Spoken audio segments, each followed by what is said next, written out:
अस्सलाम वालेकुम। मैं हूँ मिसिज़ तारिक। अपने चैनल पे आपको खुशामदीद कहती हूँ। ये जिस खूबसूरत पौधे के बारे में मैं आपको तारीफ़ करवाना चाह रही हूँ, इसका नाम है शफलेरा। शफलेरा प्लांट जो है, इसको अम्ब्रेला प्लांट के नाम से भी पुकारा जाता है। वैसे इसको लोकल नाम पे इसको अम्ब्रेला प्लांट भी कहा जाता है। लोकल नर्सरी में या अमूमन इसको अम्ब्रेला प्लांट कहा जाता है। अम्ब्रेला प्लांट इसलिए कहा जाता है कि ये बिल्कुल छतरी की तरह नज़र आता है। ये आप देख रहे हैं कि इसको बिल्कुल छतरी की तरह नज़र आता है, इसलिए इसको अम्ब्रेला प्लांट भी कहा जाता है।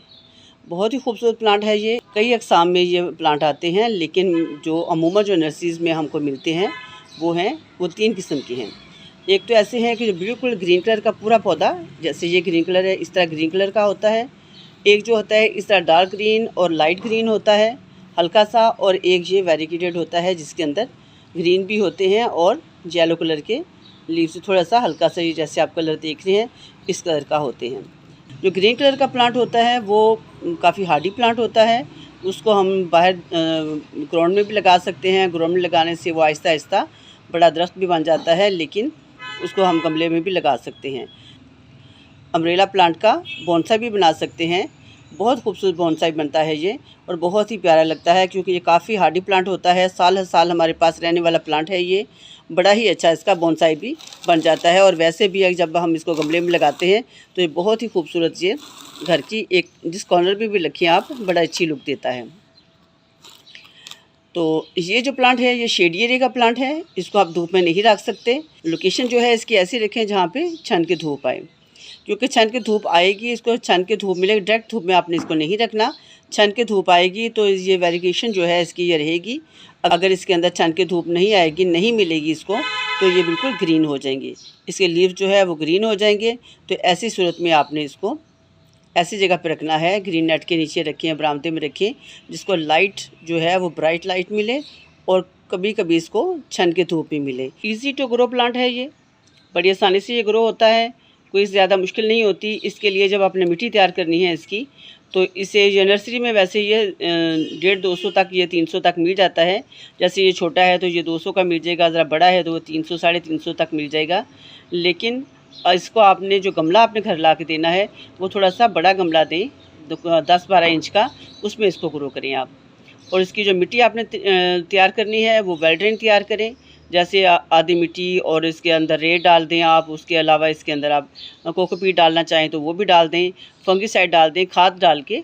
तो बुरबुरी मिट्टी जैसे हम अमूमन गमलों की हम सब बनाते हैं, वैसे ही इसकी मिट्टी तैयार करें। बुरबुरी मिट्टी में लगाएं, मिट्टी का गमला लगाएं। अगर आपने इसको गमला लगाना है प्लास्टिक का, तो ऐसी सूरत में उस गमले के अंदर आपने बहुत ज़्यादा सुराख करने हैं। इसके ड्रेनेज होल में सुराख काफ़ी ज़्यादा करने हैं।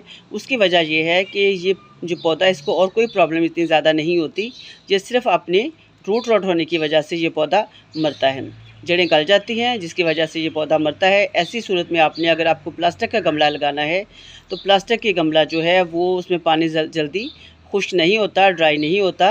तो ऐसी सूरत में आपने ये पहले देख लेना है, एक तो सुराख उसके नीचे बहुत ज़्यादा करें, उसके अलावा इसके अंदर बुरबुरी मिट्टी तैयार करें, वेल ड्रेन मिट्टी तैयार करें। जैसे ही आप इसके अंदर पानी डालें तो ड्रेन आउट हो जाए, सारा पानी इसको, सारी मिट्टी को गीला करता हुआ निकल जाए।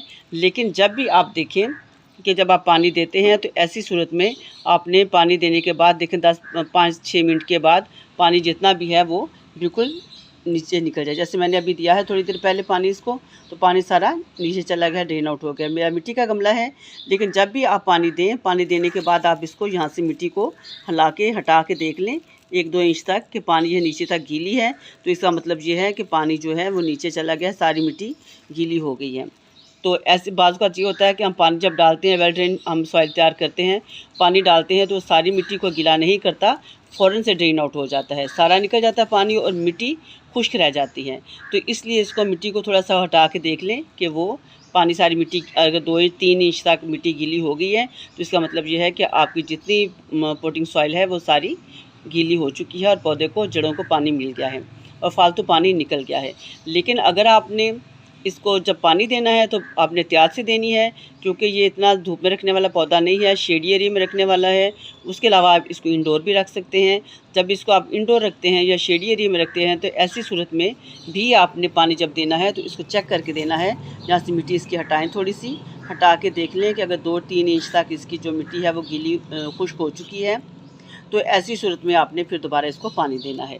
क्योंकि इस पौधे को, और ये साल हर साल रहने वाला पौधा है हमारे पास, इसको और कोई मसला नहीं होता, सिर्फ यही मसला होता है कि पानी जब इसको ज़्यादा देते हैं तो ऐसी सूरत में इसकी जो रूट्स हैं वो रूट रॉट हो जाता है और पौधा हमारा जो है वो मर जाता है। तो क्योंकि हमें इतनी ज़्यादा पौधों के बारे में मालूमात नहीं होती, तो इसलिए हम उसकी इस तरह से केयर भी नहीं कर सकते, तो इसलिए ये थोड़ी सी एहतियात कर लें। अमूमन लोग इसको इंडोर भी रखते हैं। जब इंडोर रखें तो इसको जो विंडो के पास रखें, ताकि वहाँ से इसको ब्राइट लाइट जो है वो आती रहे। पानी भी इसको एहतियात से दें, बिल्कुल जैसे मैंने बताया है इसी तरह इसको दें। अब रूट रॉट होने की या जड़ों को ख़राब होने की जो एक वजह है वो इसके लीव्स जो हैं इसके ऊपर नज़र आनी शुरू हो जाती है कि इसके ऊपर ब्लैक कलर के ये इसके लीव्स होने शुरू हो जाते हैं, या फिर इसके ऊपर डॉट डॉट से बनने शुरू हो जाते हैं। वो डॉट डॉट जो बनते हैं उससे ज़ाहिर होता है कि इसके अंदर इसकी जड़ों को फंगस लग चुका है। तो ऐसी सूरत में आप कोई भी फंगिसाइड जो है वो इसकी जड़ों में डाल दें। जब थोड़ी सी मिट्टी हटाएं और उसके ऊपर फंगिसाइड डालें, या पानी में घोल के वो पानी इसके अंदर डाल दें और इसको पानी की एहतियात करें, थोड़ी ज़्यादा पानी ना दें, और उससे फिर पौधा आहिस्ता आहिस्ता इंशाल्लाह ठीक हो जाएगा। ये पौधा स्लो ग्रोइंग है, बड़ी आहिस्ता ये ग्रो करता है। इसके लीव्स जो हैं वो बड़ी देर बाद निकलते हैं, आहिस्ता आहिस्ता लीव्स निकलते हैं। इसके सर्दी के मौसम में स्ट्रेस में चला जाता है, लेकिन जैसे ही बाहर का मौसम आता है तो ये अपनी नई नई ग्रोथ जो है वो स्टार्ट कर देता है। लेकिन इसको सर्दी के मौसम में ये ग्रीन ही रहता है, इसके लीव्स गिरते भी नहीं हैं, ख़राब नहीं होता ये, बड़ा अच्छा ये वैसे ही ग्रीन नज़र आता रहता है, लेकिन ग्रोथ अपनी रोक देता है। मेरा पौधा तो अभी छोटा है, लेकिन जैसे ही ये पौधा बड़ा हो जाता है तो इसको प्रूम किया जाता है। प्रूम करने से इसकी नई नई ब्रांचेस जो हैं वो निकलती हैं। उस टाइम इसके जो आप बरसात के मौसम में और जो बाहर का मौसम है उसमें आप काटेंगे तो ये बड़ी अच्छी इसकी ब्रांचेस जो हैं वो स्टार्ट हो जाएंगी, नई निकलनी शुरू हो जाएंगी और हमारा पौधा बुशी हो जाएगा। और उसी टाइम ही इसकी जो आपने कटिंग है वो ग्रो करनी है। जैसे ही आप इसकी कटिंग काटें, इसको प्रोम करें, कटिंग करें इसकी, और साथ ही इसको ग्रो कर दें, कटिंग इसकी ग्रो कर दें। कटिंग जब भी आपने ग्रो करनी है, ये अपर टिक्स पे जो सबसे ऊपर वाला हिस्सा होता है, जैसे ये जहाँ पे ग्रोथ स्टार्ट हो रही होती है वहीं से आपने 5-6 इंच की कटिंग लेनी है, लेके और उसको रेत वाली मिट्टी में आप इसको ग्रो कर दें। रेत वाली मिट्टी में ग्रो करेंगे तो उसमें रूटिंग इसकी जल्दी स्टार्ट हो जाएगी।